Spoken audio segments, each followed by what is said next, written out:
Selamat pagi saudara-saudariku yang dikasihi Tuhan. Hari ini Rabu 15 Maret 2023. Bacaan pertama dari kitab Ulangan dan bacaan Injil diambil dari Injil Matius. Sebelum kita merenungkan kedua bacaan yang Tuhan berikan kepada kita melalui gerejanya, mari kita memohon pertolongan Tuhan. Kita berdoa, Bapa dan Putra dan Roh Kudus. Amin. Kami mengucap syukur di awal pagi hari ini ya Tuhan, karena berkat dan kemurahan-Mu lah kami boleh terbangun dari tidur panjang kami. Dan kini kami akan merenungkan sabda-Mu Tuhan. Buka hati dan pikiran kami, semoga kami boleh memaknai hidup kami, menjalani hidup kami berdasarkan terang sabda-Mu. Karena sabda-Mu adalah roh kehidupan bagi diri kami. Dengan pengantaran Kristus Tuhan kami. Amin. Bapa dan Putra dan Roh Kudus. Amin. Saudara-saudariku yang dikasihi Tuhan, selamat pagi. Kadangkala atau seringkali dunia itu menawarkan kepada kita keindahan, sehingga kadangkala bahkan seringkali kita manusia lupa diri di hadapan Tuhan karena terlena dengan keindahan itu. Tanpa kita sadari sebagai manusia, keindahan itu membawa kita kepada keinginan-keinginan semu yang membuat diri kita lupa pada perintah Tuhan untuk saling mengasihi satu sama lain. Sebaliknya kita melukai orang lain demi memperoleh tawaran keindahan dunia.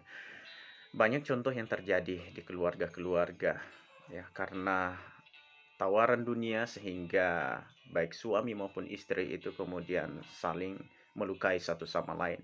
Anak melukai orang tua melukai anak, suami melukai istri, istri melukai suaminya sendiri. Itulah tawaran-tawaran dunia yang kemudian membuat kita lupa pada ajaran Kristus sendiri, pada taat pada ajaran Tuhan sendiri, pada perintah Tuhan sendiri. Padahal di dalam bacaan pertama dalam kitab Ulangan, Tuhan memerintahkan kepada kita untuk taat pada perintahnya. Karena itulah yang membawa kita pada kehidupan. Kita akan memperoleh hidup ketika kita taat pada perintah Tuhan. Karena apa?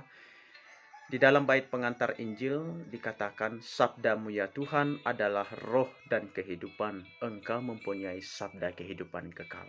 Taat pada perintah Allah akan membawa kita pada kehidupan. Maka lakukanlah perintah Allah itu dengan setia, sebab itulah yang akan menjadi kebijaksanaanmu dan akan menjadi akal budimu di antara bangsa-bangsa. Sabda Tuhan di dalam bacaan pertama. Maka Yesus pun menegaskan kepada kita bahwa Dia datang sebagai kegenapan hukum Taurat.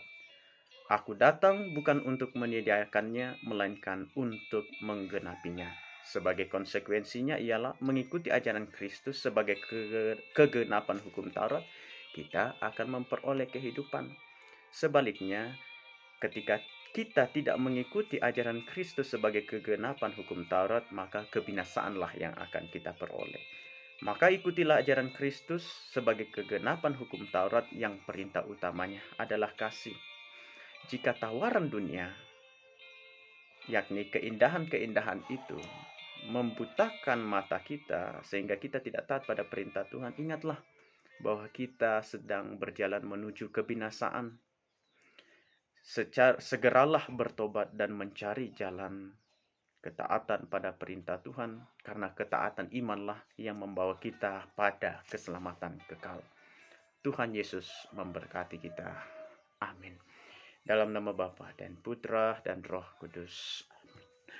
Kami bersyukur ya Tuhan untuk sabda-Mu yang baru saja kami renungkan. Semoga kami lebih memilih taat kepada perintah-Mu dibandingkan tawaran-tawaran keindahan dunia yang membuat kami lupa, yang membuat kami terlena dan lupa pada perintah-Mu. Ajarilah kami ya Tuhan untuk selalu taat padamu, sehingga kami memperoleh keselamatan kekal dengan pengantaran Kristus Tuhan kami. Amin. Dalam nama Bapa dan Putra dan Roh Kudus. Amin.